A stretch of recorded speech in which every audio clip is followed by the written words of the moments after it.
Bom dia, amada igreja. Que a graça e a paz do nosso Senhor esteja comigo e com você nessa manhã. Irmãos, é um privilégio realmente estar aqui mais uma vez, trazendo a palavra do Senhor, compartilhando com os irmãos aquilo que o Senhor trouxe ao meu coração. De fato, é uma alegria muito grande poder estar à frente deste púlpito centenário, quantas vidas transformadas através dessa igreja, e é um privilégio estar aqui. Eu deixo aqui o meu agradecimento ao Samuel, a toda a sua família, à equipe pastoral, ao pastor Juan, a Keila, que estão no sabático. Eu estou muito alegre e muito contente. E hoje nós vamos falar sobre valores da nossa vida. Todos nós temos valores na nossa vida que nós carregamos o tempo todo conosco. Valores estes que nos acompanham talvez desde a infância, ou talvez que nós adquirimos durante a nossa vida, durante o crescimento. Valores que nós não negociamos. Talvez para alguns o valor primordial seja a coragem, ser um homem de coragem, ser uma mulher de coragem, pautados na palavra do Senhor. Talvez para outros seja a fidelidade, ser fiel a alguém que lhe depositou esperança, confiança. Talvez também para outros possa ser, assim como nós aprendemos na semana passada com o João, a lealdade, manter-se leal às outras pessoas, independente do que aconteça, independente das circunstâncias.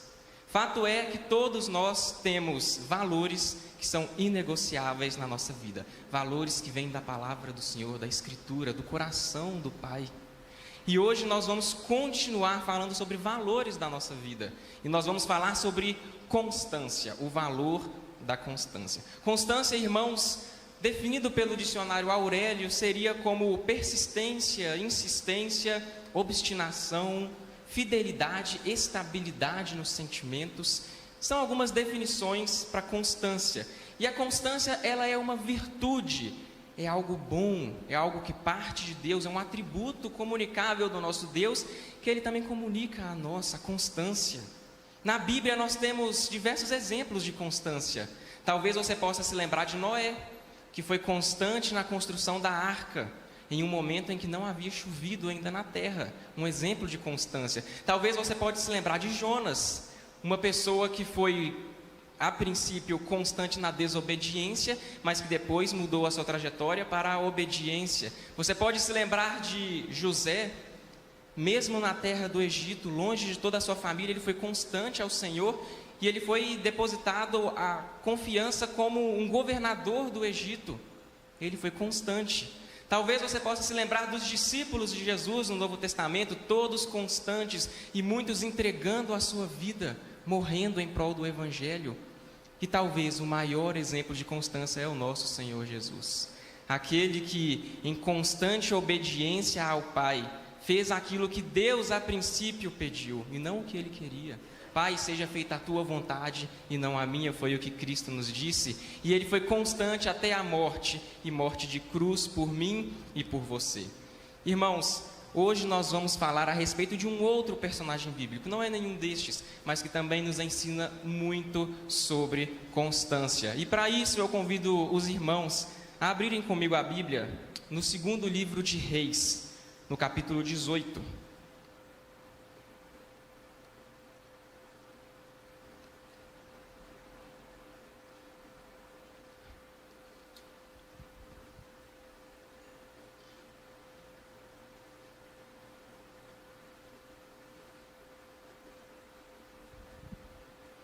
Você pode estar abrindo a sua Bíblia, você pode estar lendo no seu telefone, se for o caso.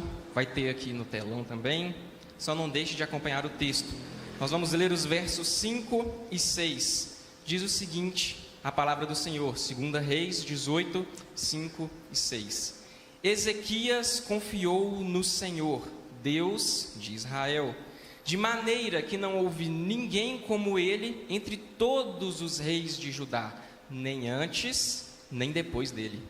Porque se apegou ao Senhor, não deixou de segui-lo, e guardou os mandamentos que o Senhor ordenou a Moisés. Vamos orar mais uma vez? Senhor Deus, obrigado, Pai, por este dia maravilhoso, obrigado por este dia que o Senhor já fez. Pai, obrigado pelos hinos entoados, pelos cânticos clamados ao nome do Senhor. pelas orações. E Deus, agora fale aos nossos corações, nos ensine, Pai, sobre a virtude da constância, e que nós venhamos sair daqui transformados, diferentes, mais dispostos a fazer tudo aquilo que o Senhor tem para nós. Essa é a oração que a tua igreja faz, em nome de Jesus. Amém. Irmãos, nós vamos percorrer toda a história do rei Ezequias. Por isso eu convido você a permanecer com a sua Bíblia aberta, a não fechar ela. Nós vamos retroceder capítulos, avançar capítulos, e nós vamos aprender com toda a trajetória deste rei de Judá, a virtude da constância que estava em toda a sua vida. Ezequias, portanto, ele foi um dos reis de Judá que foi chamado de bom, um dos reis que foi reto aos olhos do Senhor. Você que lê a Bíblia, e eu sei que você lê a Bíblia sempre, você pode confirmar que os reis de Israel e de Judá não tinham uma fama muito boa. A maioria deles era descrito como um rei que fez algo mal aos olhos do Senhor. Porém, Ezequias foi diferente. Ele fez o bem aos olhos do Senhor, ele foi bom. No capítulo 18, verso 3, o texto diz: Ezequias fez o que era reto aos olhos do Senhor. Portanto, Ezequias, além da Bíblia nos dizer que ele foi um rei reto e que fez o bem, a própria história confirma isso. Em 2015, arqueólogos encontraram uma runa real na antiga cidade de Davi, em Jerusalém, onde está escrito: isso pertence a Ezequias, filho de Acás, rei de Judá. Ou seja, a arqueologia e a Bíblia confirmam a existência desse rei, um rei que reinou em Judá. Ezequias, ele reinou durante 29 anos, um rei longevo, mas que ele também começou a sua trajetória bem jovem. Ele começou com apenas 25 anos de idade e se tornou o rei de Judá. Mas, para nós entendermos por que Ezequias foi um rei bom, nós precisamos olhar para o passado para entender o que é um rei mau. E nós não precisamos voltar muito, basta voltar uma geração à história do seu pai, Acás, um rei terrível. Dentre os pecados que o seu pai Acás fez, nós podemos dizer que Acás instituiu a idolatria no meio do povo de Judá. Uma idolatria que já havia sido extinguida por antigos reis. Acás traz de volta, ressuscita isso, traz de volta algo mau. Retornou com os lugares altos, os sacrifícios às entidades cananeias. Os lugares altos, irmãos, eram lugares realmente altos, construídos sobre montanhas, onde as pessoas iam para sacrificar animais, pessoas e praticar prostituição cultual em nome de falsos deuses. Isso foi o que Acás instituiu ao povo do Senhor. Falando em sacrifício humano, Acás fez passar pelo fogo o próprio filho, o sacrificou ao deus Moloque, uma entidade cananeia falsa, um deus falso. Isso foi o que ele instituiu ao povo do Senhor. Acás também erigiu outros vários altares a falsos deuses, até mesmo dentro do templo do Senhor, do templo de Salomão. Ele colocou uma estátua, um altar ao deus pagão, ao deus Aserá. Irmãos, por conta disso tudo, Acás, ele é chamado como um rei mau. Os seus atos foram de maldade, atos que influenciaram o povo ao erro, distanciaram o povo do caminho do Senhor. Então, agora que nós já entendemos quem era o pai de Ezequias e qual que era o legado que este pai tinha deixado, nós podemos falar sobre o próprio Ezequias. Talvez ele poderia ter feito como seu pai, afinal, foi isso que ele aprendeu. Isso foi o que ensinaram para ele como certo. Mas Ezequias decide fazer diferente. Durante toda a sua vida, a constância foi uma virtude que marcou a sua jornada como rei de Judá. Lhe rendeu frutos que ele colheu no início do reinado, no meio e também no fim do reinado, até mesmo na velhice. Quando falamos sobre a história de Ezequias e seu legado de constância, nós podemos aprender muito com a sua vida e com as suas escolhas. E eu convido todos os irmãos a acompanharem comigo o que o texto da Sagrada Escritura vai dizer a respeito disso. Leiam comigo novamente o versículo 3. Ezequias fez o que era reto aos olhos do Senhor, segundo tudo que Davi, seu pai, havia feito. Aqui nós estamos aprendendo sobre a constância de Ezequias no zelo pelo Senhor, no cuidado pelo Senhor. Ezequias, ele é descrito como um rei bom, um rei jovem, mas que apesar de tudo isso, ele já observava o que era feito de mal pelo seu pai, e ele decidiu, quando assumiu o reinado, fazer diferente. Ezequias, ele decide então cultivar no seu coração um zelo pelo Senhor e pelas obras do Senhor. Já nos primeiros atos desse jovem rei, nós podemos observar o nascimento de uma virtude que o acompanharia durante toda a sua vida, algo que não abandonaria, algo que ele traria consigo durante toda a sua vida. Ezequias, irmãos, ele removeu os lugares altos, ele quebrou as colunas e ele derrubou o poste da falsa deusa Aserá. Apesar do povo ser um povo idólatra, apesar disso já estar enraizado no coração, na cultura daquele povo, Ezequias decide fazer diferente. A constância de Ezequias se observa nessa dedicação de restaurar a adoração somente ao Senhor. Somente ao Senhor. Nós estamos no mês de outubro. Em outubro nós comemoramos o mês da Reforma Protestante. E muito se fala sobre Lutero e os reformadores na Europa. Mas na Bíblia nós também temos exemplos de reformadores. Ezequias é um exemplo. Alguém que, observando como era o povo antes, decide retornar a essa adoração somente a Deus.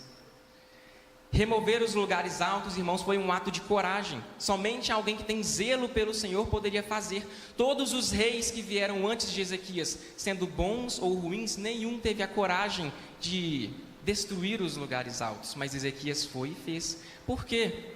O povo adorava os falsos deuses. Embaixo desses postes, desses ídolos, o rei que destruísse aquilo estava arrumando problema com o povo.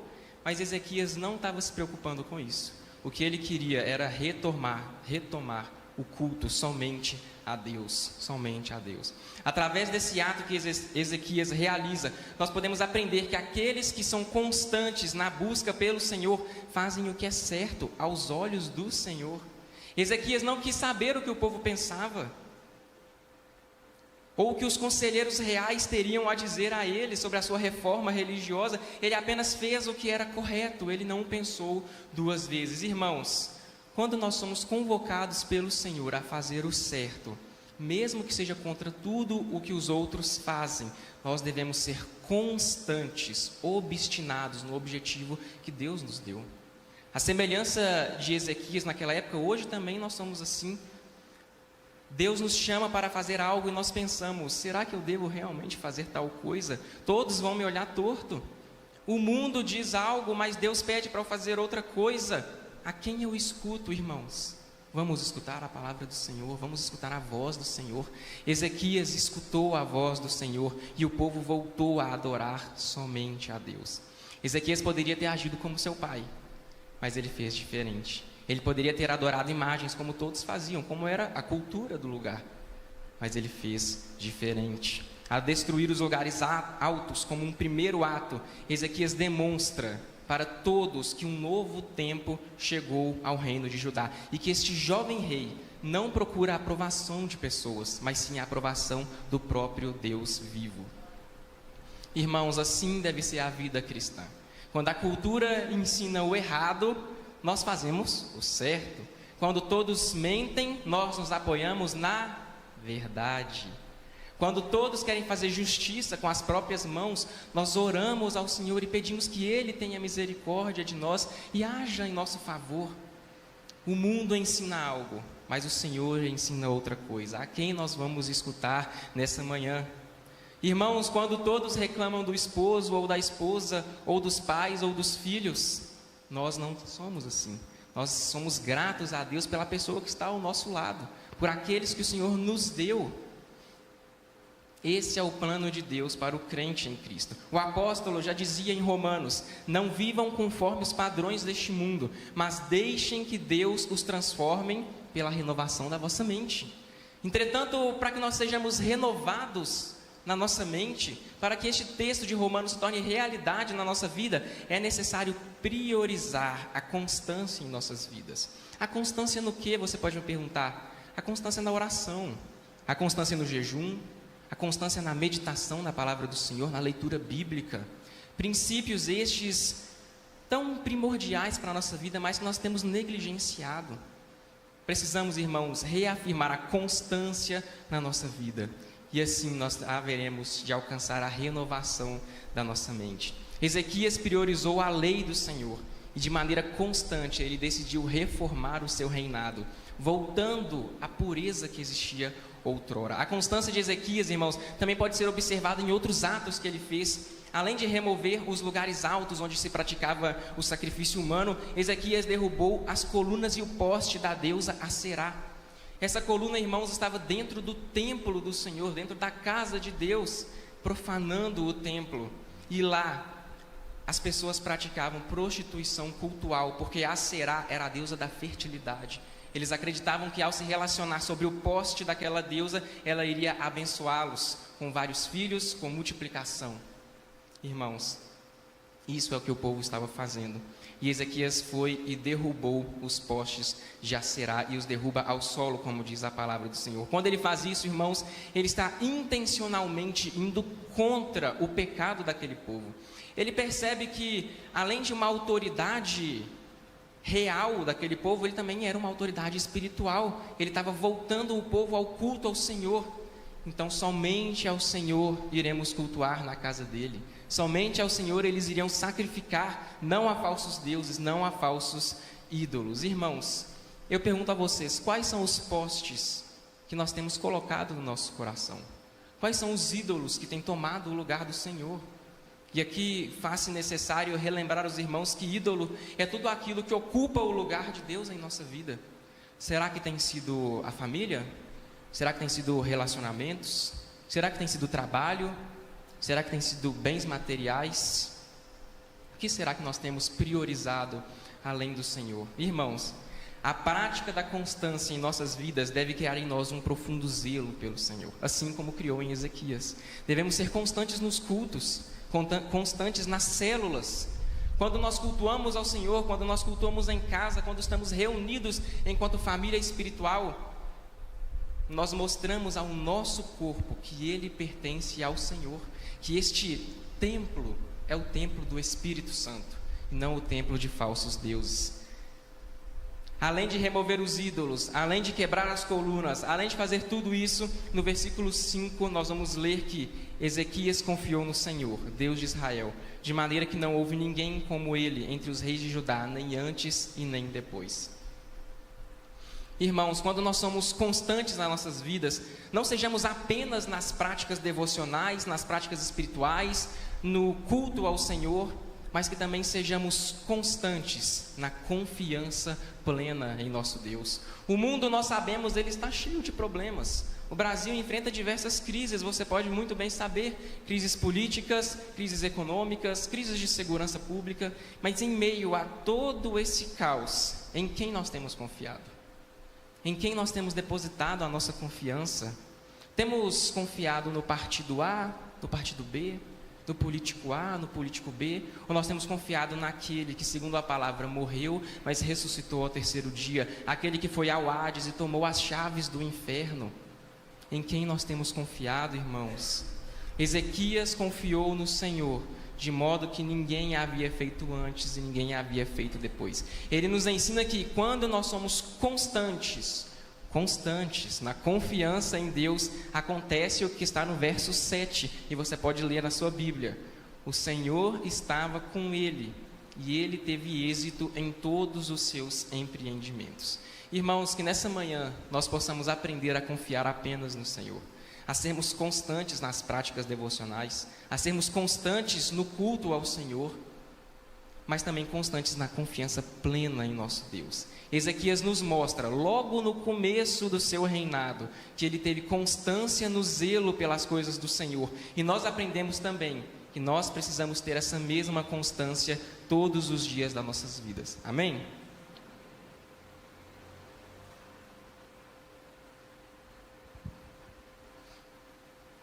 Porém, irmãos, chegou uma época na vida de Ezequias que as coisas começaram a piorar para ele. Ezequias chegou a um momento em que ele precisou ser constante até mesmo em meio às tribulações.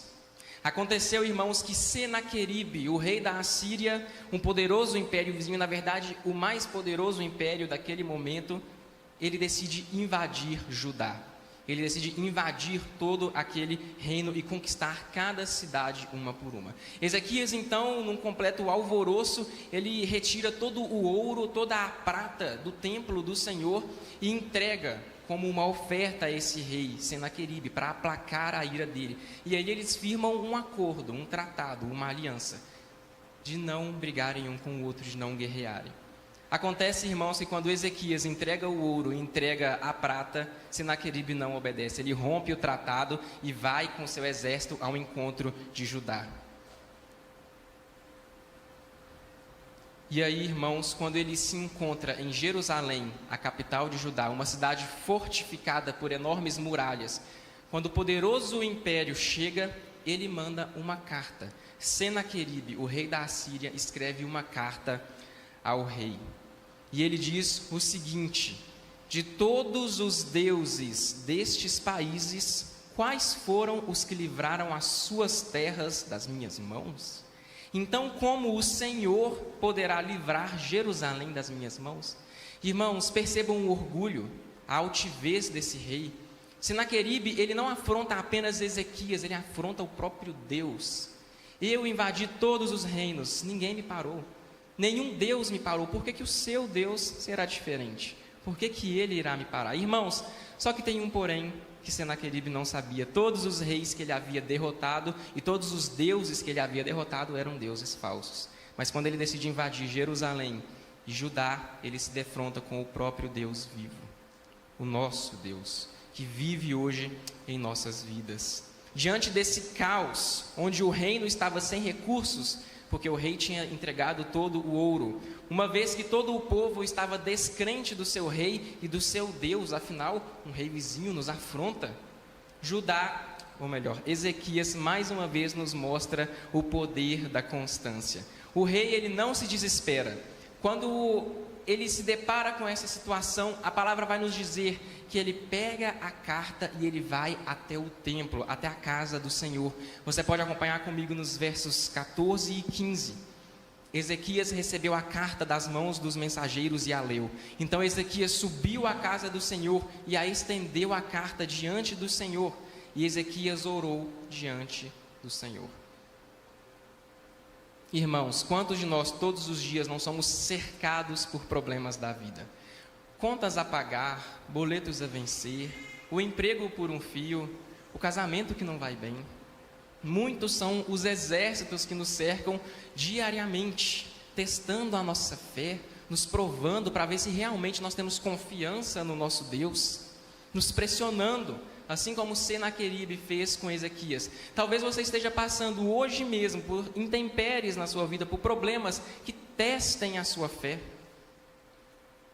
Mas a palavra do Senhor nos ensina, através da vida de Ezequias, que nós devemos ser constantes no Senhor, constantes na confiança em Deus.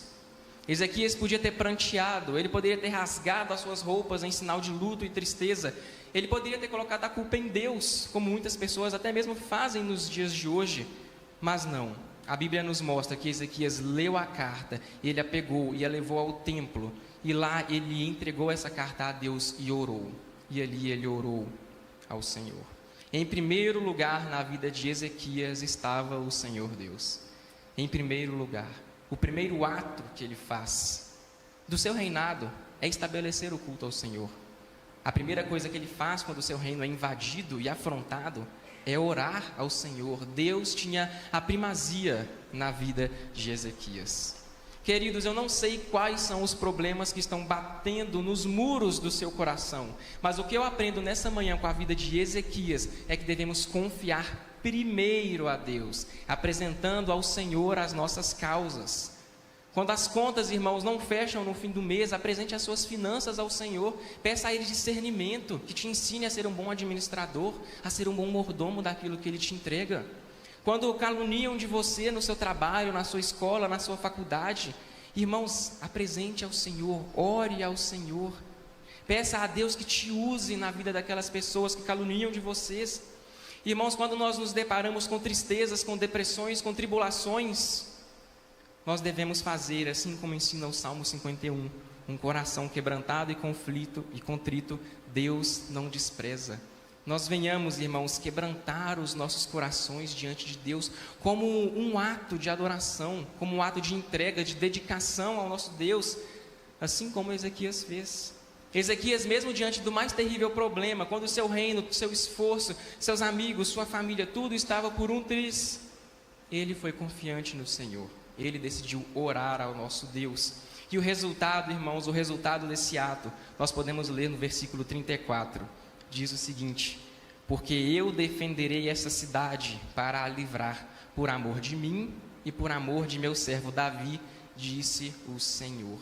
Acompanhem comigo os versos 35, 36 e 37. Naquela mesma noite, o anjo do Senhor saiu e matou 185.000 homens no arraial dos assírios. Então Senaqueribe, o rei da Assíria, levantou o seu acampamento, foi embora, voltou para Nínive e por lá ficou. Certo dia, quando ele estava adorando no templo do seu deus Nisroque, os seus filhos Adrameleque e Sarezer o mataram à espada. Irmãos, quantos aprendizados com a vida deste homem, de Ezequias, ao confiar no Senhor, ao dedicar a Deus as suas orações, as suas súplicas. Esse jovem rei, ele obteve o favor de Deus. Sem um exército para o defender, sem um povo para o confiar, sem o ouro para fazer um novo tratado de paz, ele confia exclusivamente no seu Deus. E então o resultado veio. O próprio Deus, assumindo a forma de um anjo, desce ao encontro do exército da Síria. E em uma noite, com o seu poder, ele matou 185.000 soldados. De modo que o restante do acampamento teve que bater em retirada, inclusive o rei. Senaqueribe fugiu em humilhação, irmãos. Queridos, nosso Deus, ele está vivo, ele não está morto. Nosso Deus, ele não é feito de barro, ele não é feito de ferro, não é um Deus feito de gesso. Nosso Deus é um Deus real, um Pai que nos ama e que defende os seus filhos. Deus cuida de nós, Ele nos alimenta, Ele nos protege, Ele provê tudo que nós precisamos. Porém, entretanto, para que nós possamos desfrutar de tudo isso, é necessário confiarmos nele. É necessário que saibamos que Ele exista e que Ele está conosco em todos os tempos. É necessário fazermos assim como Ezequias fez. Orou ao Senhor e entregou a Ele todas as suas aflições. E o Senhor o ouviu. Não porque Ele era o rei, mas porque Ele priorizou o Senhor na sua vida. Amém?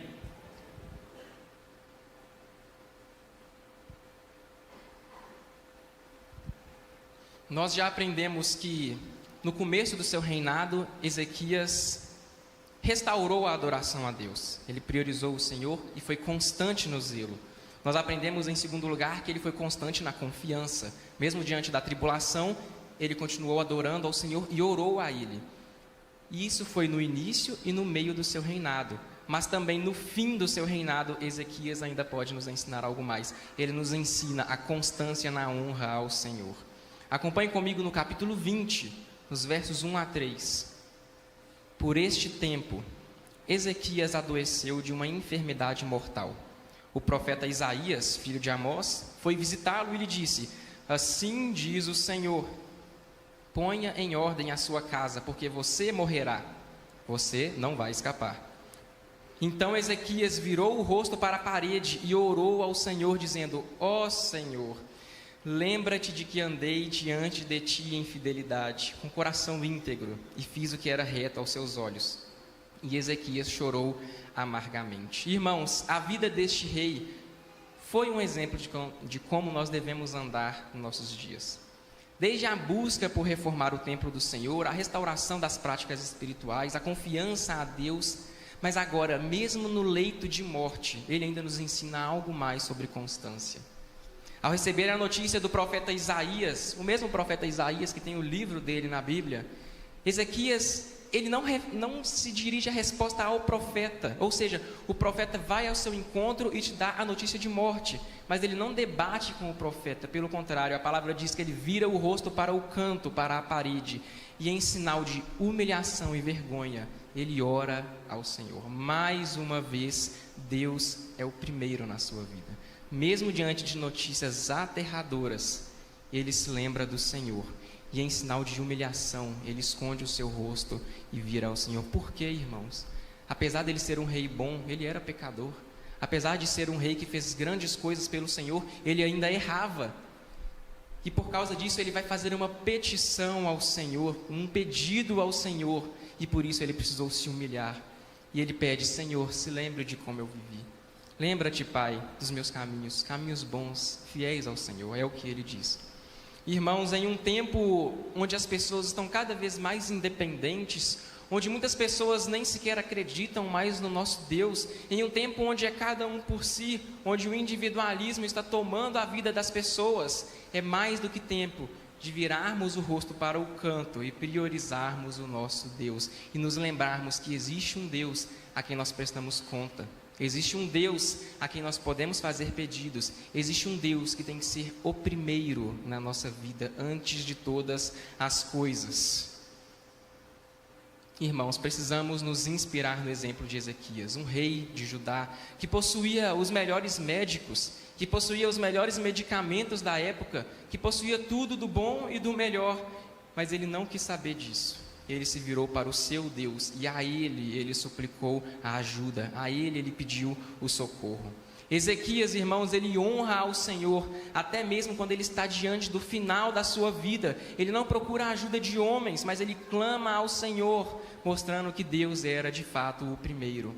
Irmãos, quando Deus se depara com tamanha humildade, com tamanha servidão da parte de Ezequias, o texto vai dizer no versículo 5, e você pode acompanhar comigo: volte e diga a Ezequias, o príncipe do meu povo, assim diz o Senhor, o Deus de Davi, seu pai: ouvi a sua oração e vi as suas lágrimas, eis que eu vou curá-lo, e ao terceiro dia você subirá à casa do Senhor. Acrescentarei 15 anos à sua vida e livrarei das mãos da Assíria tanto você quanto quem está nessa cidade. Irmãos, quando nós fazemos uma oração ao Senhor em lágrimas e em humildade, o Senhor escuta as nossas orações. Quando os crentes se humilham diante de Deus, quando o nosso ego é destruído, podemos desfrutar de uma resposta do Senhor. Ezequias agiu assim e ele obteve a resposta do Senhor. No caso do rei, Deus decide acrescentar 15 anos à sua vida e ainda o livra de um segundo ataque de Senaqueribe. Irmãos, não deixemos nunca de orar ao Senhor. Não deixemos nunca de apresentar a Deus um coração quebrantado e contrito, que sejamos como Ezequias, que mesmo diante da morte, ele não se esqueceu do seu Deus e clamou por ele, clamou com fé e com súplicas.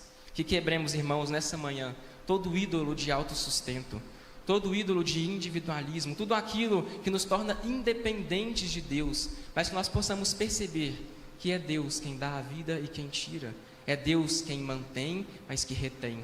Que o Senhor é tudo em nossas vidas.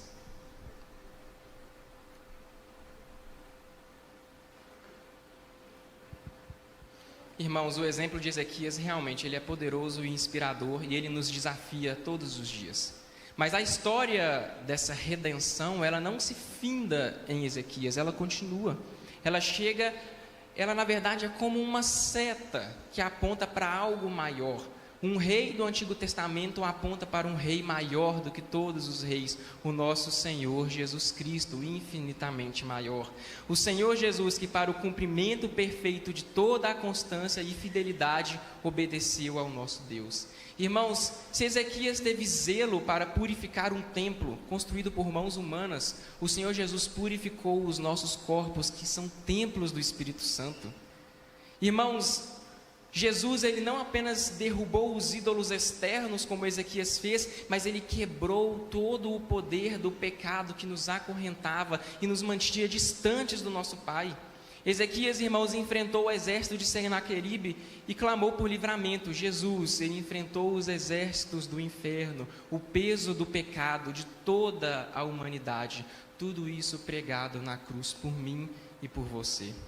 Na sua tribulação, Jesus não orou por livramento, mas ele disse: Pai, nas tuas mãos eu entrego o meu espírito. Ele demonstrou uma confiança maior, uma constância maior, como ninguém jamais teve. Irmãos, se Ezequias clamou por alguns anos a mais na sua vida, Jesus Cristo, ele não pediu para escapar da morte, mas através do seu sacrifício, ele nos garante não 15 anos, mas uma vida eterna junto ao Pai no paraíso. A virtude da constância, irmãos, para nós hoje não é um chamado para imitar um bom rei como Ezequias. É, acima de tudo, um convite para que nós possamos nos conectar à fonte de toda a constância, que é o nosso Deus. Nossa capacidade, irmãos, de sermos constantes naquilo que fazemos não vem de nós mesmos, da nossa força, mas do poder de Cristo que habita em nós. Nós somos constantes, não para sermos salvos, mas nós somos constantes porque nós já fomos salvos pelo Senhor. E hoje nós podemos viver essa constância que o Senhor também viveu. Queridos, que a nossa constância no zelo, na tribulação e na honra a Deus não seja um esforço para ganhar o seu favor, o favor de Deus, mas uma resposta e um favor que nós já ganhamos, uma graça imerecida. Queridos, que o Senhor Jesus nos ajude a fixar os nossos olhos apenas nele, assim como Ezequias fez, assim como ele priorizou o Senhor, que nós venhamos priorizar o Senhor todos os dias da nossa vida. Amém e amém. Vamos orar mais uma vez? Cristo Jesus, o Senhor é bom e a tua misericórdia dura para sempre. Obrigado, Pai, porque o Senhor, em tremendo amor, nos livrou do pecado, nos livrou da condenação eterna. Obrigado, Pai, porque para Ezequias o Senhor concedeu 15 anos, mas para nós o Senhor concede a vida eterna. E tudo o que nós precisamos fazer é nos dedicar ao Senhor, amar ao Senhor, servir ao Senhor e falar do Senhor para todas as pessoas. Pai, tudo gira ao redor de Ti, tudo é sobre Ti e tudo para Ti. Obrigado, Pai, porque hoje nós podemos cultuar somente a Ti. Hoje nós temos essa capacidade de entender que o Senhor é o primeiro nas nossas vidas. Reafirme, Pai, isso no coração de cada pessoa que está aqui.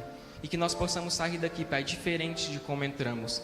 Nós venhamos sair daqui transbordando essa constância, transbordando essa virtude que vem do Senhor para nós. Essa é a oração que nós fazemos, crendo no Teu nome, Jesus. Amém e amém.